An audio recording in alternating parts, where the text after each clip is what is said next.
પોરબંદરના કડિયાપ્લોટ વિસ્તારમાં ડોક્ટર આંબેડકર યુવા સંગઠન દ્વારા અનુસૂચિત જાતિ સમાજના તેજસ્વી તારલાઓનું સન્માન યોજવામાં આવ્યું હતું, જેમાં મોટી સંખ્યામાં વિદ્યાર્થીઓનું સન્માન કરાયું હતું. ડોક્ટર આંબેડકર યુવા સંગઠન દ્વારા કડિયાપ્લોટ ખાતે યોજવામાં આવ્યું હતું, જેમાં ધોરણ 10 અને 12ના તેજસ્વી વિદ્યાર્થીઓનું બહુમાન કરવામાં આવ્યું હતું, જેમાં સમાજના આગેવાનો દ્વારા બહુમાન કરવામાં આવ્યું હતું, તેમજ બહોળી સંખ્યામાં લોકો ઉપસ્થિત રહ્યા હતા. આ પ્રસંગે સમાજના આગેવાનો દ્વારા પ્રાસંગિક પ્રવચન આપ્યું હતું.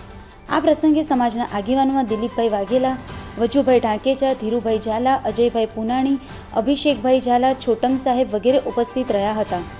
તેમજ આ પ્રસંગે સંગઠનના પ્રમુખ નરેશભાઈ ઢાકેચાએ જણાવ્યું હતું કે સમાજના ઓફિસરો પેદા થાય એવા પ્રયાસો કરીશું. કાર્યક્રમને સફળ બનાવવા માટે ડોક્ટર આંબેડકર યુવા સંગઠનના મધુભાઈ જેઠવા, નયન જેઠવા, વિવેકભાઈ વાળા, ભાવેશભાઈ જેઠવા, અજય જેઠવા, શિવાંગ ઢાકેચા, અશ્વિન જેઠવા, પ્રકાશભાઈ ઢાકેચા, ભરત ઝાલા, અજયભાઈ બી જેઠવા વગેરેએ જહેમત ઉઠાવી હતી. આ કાર્યક્રમનું સંચાલન તેમજ આભાર વિધિ નરેશભાઈ ઢાકેચા દ્વારા કરવામાં આવી હતી. નિપુલ પોપટ, પોરબંદર ટાઈમ્સ. સાહેબ, આપણે બધા સમજીએ છીએ કે શિક્ષણ છે ને એ બુનિયાદી જરૂર છે. કોઈ પણ સમાજ હોય, કોઈ પણ સંસ્થા હોય કે કોઈ પણ પરિવાર હોય કે વ્યક્તિ હોય, જ્યાં સુધી શિક્ષિત નહીં બને ત્યાં સુધી વિકસિત નહીં થાય. આ તમે બધું જોઈ લો કે જે સમાજે આજે શિક્ષણને પોતાનું હથિયાર બનાવીને હરણફાળ દોડ કરી છે, એક ક્રાંતિ કરી છે, આસમાન ઉપર અત્યારે પ્લોટો ખરીદવા પહોંચ્યા છે, એનું મેન જે બુનિયાદી પાયો છે એ શિક્ષણ જ છે. આજે આઝાદી પછીના જ 75 વર્ષ પછી પણ વાલ્મીકી સમાજ શિક્ષણથી એકદમ દૂર છે, કાફી દૂર છે.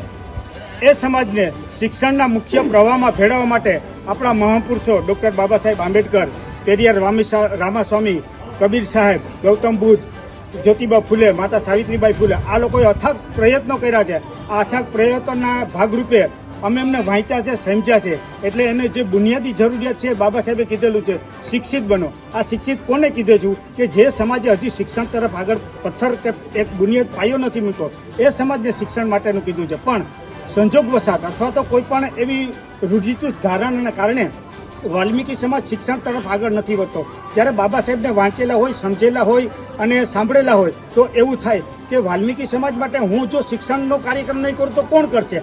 આ પ્રેરણાના ભાગરૂપે હું વાલ્મીકી સમાજના બાળકોના છેલ્લા 22 વર્ષથી વિદ્યાર્થી સન્માન સમારોહ કરું છું. અને આપ સૌ જોઈ શકો છો, પ્રેરણારૂપે ઘણા બધા ફૂલડા અમને ખીલેલા દેખાય છે. એટલે ત્યારે અમને ખૂબ આનંદ આવે છે કે મહેનત અફળ નથી જતી, સફળ થાય છે. આ મેન બુનિયાદી પાયો શિક્ષણ છે. એટલા માટે સમાજને અમે શિક્ષણ તરફ દોરાવીએ છીએ. જુઓ, આર્થિક મદદ તો એવી છે કે સમાજની એક ધારણાની વાત કરું તો હરેક કાર્યક્રમ મોટાભાગે સમાજ છે ને માંગીને જ કરે છે. જ્યારે ડૉક્ટર આંબેડકર યુવા સંગઠન જેનું નામ છે એ સ્વાભિમાનનું નામ છે. જય ભીમ જે બોલીએ છીએ ને એ સ્વાભિમાન છે. એટલે અમે ક્યાંય કોઈ પાસેથી લેતા નથી. હા, અમારો કાર્યક્રમ સારો લાગે ત્યારે આદરણીય વડીલો, મુરબીઓ અમને પુરસ્કાર રૂપે આપે છે, જે એનાયત કરે છે, રાશિ એનાયત કરે, એ પાછળથી લઈએ છે. એનો કોઈ અમને વાંધો નથી. પણ પહેલાં કાર્યક્રમ આયોજન કરીને અમે ક્યાંય ડોનેશન નથી લેતા.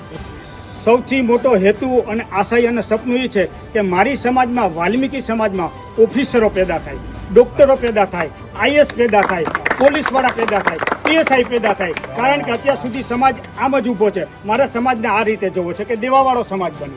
આ દેવાવાળો સમાજ ક્યારે બનશે? જ્યારે શિક્ષણ તરફ આગળ